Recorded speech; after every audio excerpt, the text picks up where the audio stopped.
Assalamualaikum warahmatullahi taala wabarakatuh. Salam sejahtera. Apa khabar saudara-saudari yang saya hormati sekalian ya. Dalam siri yang ke-7 ya, kali ini ya, Pak Su akan membincangkan teknik memaham ya, bahagian yang kedua ya. Dan kali ini kita cuba lihat contoh ya bagi satu subjek ataupun kursus pengurusan ya. Seperti mana yang kita telah bincangkan dalam siri lepas ya. Terdapat kurang-kurangnya tiga faktor yang mempengaruhi kepahaman kita terhadap sesuatu topik ya. Kalau kita baca ataupun kita study sesuatu tajuk, sesuatu topik ya, tiga perkara ni selalulah yang akan menjadi punca ya. Sama ada kita boleh faham ataupun kita mungkin sukar nak faham ya. Dan kita pernah tegaskan dulu ya. Yang pertama ialah isu-isu yang berkaitan dengan bahasa komunikasi ya. Oleh sebab itulah kalau kita ada adik-adik yang masih kecil ya di rumah ya, kita minta abah dengan mama kita ya, galakkan anak-anak kita ni berkomunikasi dalam berbagai bahasa ya, bahasa Melayu, bahasa Arab, bahasa Inggeris ya, walaupun tak banyak tetapi supaya mereka ni ada kemahiran komunikasi yang tinggi. So mereka bila masuk sekolah, masuk universiti, mereka tidak ada masalah ya. Dan bahasa komunikasi ni mana bahasa yang kita gunakan dalam pertuturan harian dan juga dalam pembelajaran ya. Yang kedua ialah penguasaan istilah akademik ya. Kerana yang Pak Su pernah sebutkan dulu ya, setiap subjek, setiap kursus tu dia ada istilah-istilah yang tersendiri ya. Kalau kita belajar undang-undang, kita akan banyak menggunakan istilah-istilah undang-undang ya. Dan kalau kita belajar bidang katakanlah chemical, kimia, kejuruteraan kimia ya, kita akan banyak menggunakan istilah-istilah kejuruteraan kimia ya. Dan istilah-istilah ni harus dikuasai, difahami sepenuh-penuhnya ya. Jangan kita lompat-lompat. Nantilah tak mau. Dan yang ketiga konsep. Apa saja tajuk yang kita pelajari, tajuk lama, tajuk baru dia, di sana ada terdapat berbagai konsep ya. Konsep-konsep inilah yang akan menyebabkan kita dapat memahami keseluruhan ya, tajuk yang dibincangkan atau dipelajari itu ya. Dan kita sekarang nak tengok contoh bagi satu kursus atau subjek pengurusan ya, management ya. Katalah kita terjumpa satu definisi management ya, seperti yang tertera ya. Misalnya, management is a process of administering and coordinating resources ya, effectively and efficiently in an effort of achieving the goals of an organisation ya. Baik, kalau kita jumpalah satu definisi yang macam ni kan. Baik. Kita pelajar diploma ke, kita pelajar ijazah ke, ataupun kita mungkin di tingkatan 5, tingkatan 6, kadang-kadang kita terjumpa istilah-istilah macam ni ya. Definisi yang macam ni ya. Baik, kita boleh uji diri kita ataupun kawan kita sama ada kita faham atau tak faham dengan definisi pengurusan ni ya. Baik. Yang menyebabkan kita nak faham atau tak faham ni tiga perkara lah. Ya, tiga perkara yang Pak Su ulang-ulang sebut tu kan ya.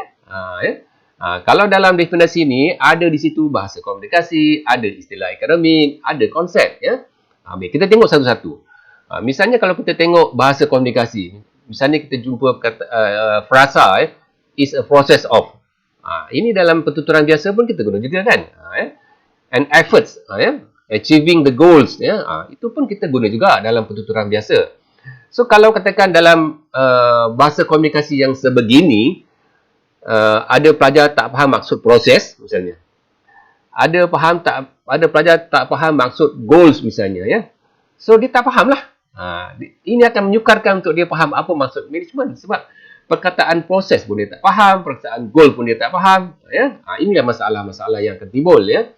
Oleh sebab tu kita kena pertingkatkan kemahiran komunikasi kita dalam bahasa Inggeris ke, bahasa Arab ke, bahasa Melayu ke, Mandarin ke, Tamil, ikutlah bahasa yang kita belajar ya. Baik, yang kedua kita tengok istilah akademik ataupun kita panggil istilah-istilah kimia, ilmiah ya, ilmiah. Baik, misalnya kita jumpa perkataan administering. Ini istilah-istilah akademik dalam subjek pengurusan ya. Coordinating. Apa beza di antara administering dengan coordinating? Kalau kita tak boleh dapat membezakan, maknanya kita tak faham lah. Resources. Apa dia resources? Mungkin juga dalam bahasa komunikasi kita gunakan istilah resources, tapi dalam konteks pengurusan, resources tu bermaksud apa? Kan? Effectively, efficiently. Apa beza efektif dengan efficient? Apa beza? Effectively tu merujuk kepada apa? Efficient tu kita merujuk kepada perkara macam mana pula? Ini harus kita dapat bezakan. Organisasi. Ya. Jadi inilah istilah-istilah benda-benda yang ataupun yang perkara-perkara yang kita kena faham dulu, kita kena kuasai dulu, kita apa nama ni, memahami dalam konteks subjek ni ataupun pengurusan tadi, barulah kita faham apa maksud management. Ya. Apa dia administering, apa dia coordinating, resources tu apa maksud resources. Kan ya? Kalau kita kata efektif dengan efficient, efektif tu merujuk kepada apa? Efficient tu selalunya merujuk kepada apa ya? Kalau kita kata kau ni buat kerja tak efficient lah, tu maksudnya apa? Kau ni buat kerja efektif lah, ya?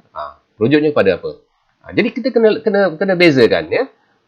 Dan benda-benda macam ni kadang-kadang pensyarah ataupun guru ya, masa dia mengajar, dia terangkanlah juga sikit-sikit ya.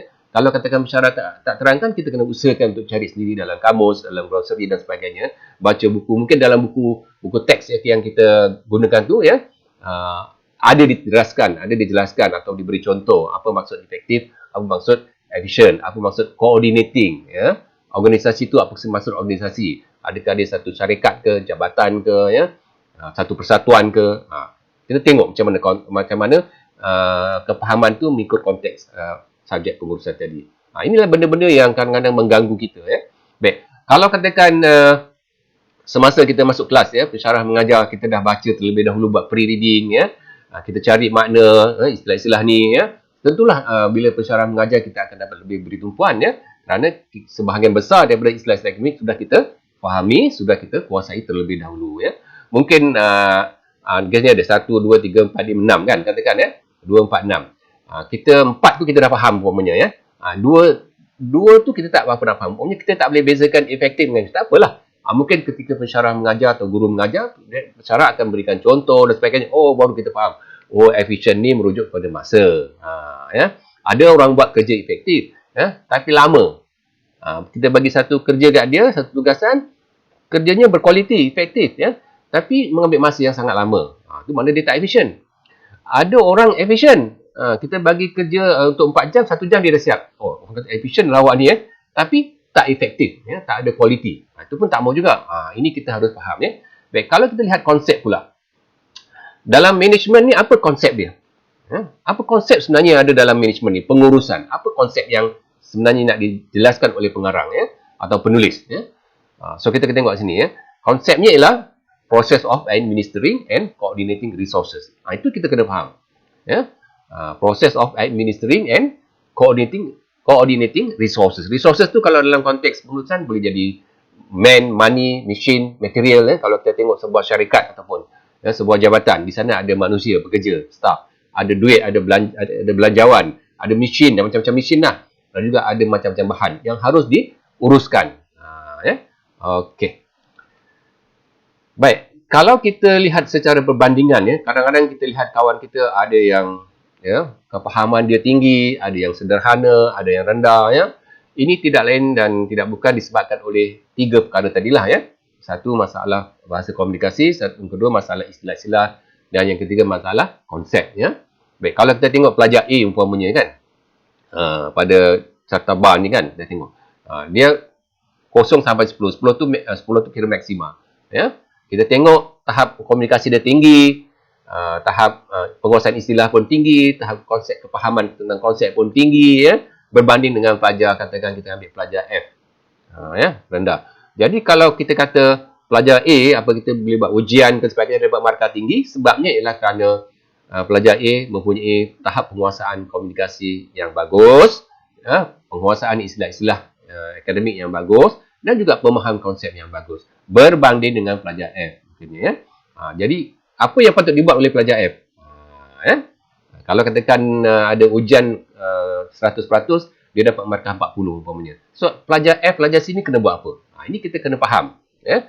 Mereka ni perlu tingkatkan kemahiran bahasa komunikasi, kemahiran dalam menguasai istilah-istilah akademik, ya, dan juga kemahiran dalam menguasai konsep-konsep yang terdapat dalam sesuatu tajuk. Ya. Baik, akhir sekali Pak Su ingin mengingatkan anda semua ya, bahawa orang yang sangat fokus ketika belajar ya, selalunya menguasai kepahaman yang lebih tinggi. Ya. Orang yang sangat fokus ketika belajar selalunya menguasai kefahaman yang lebih tinggi ya. terhadap subjek ataupun topik yang dibincangkan oleh guru ataupun oleh pensyarah. Baiklah, sehingga kita bertemu lagi dalam siri akan datang. Salam motivasi.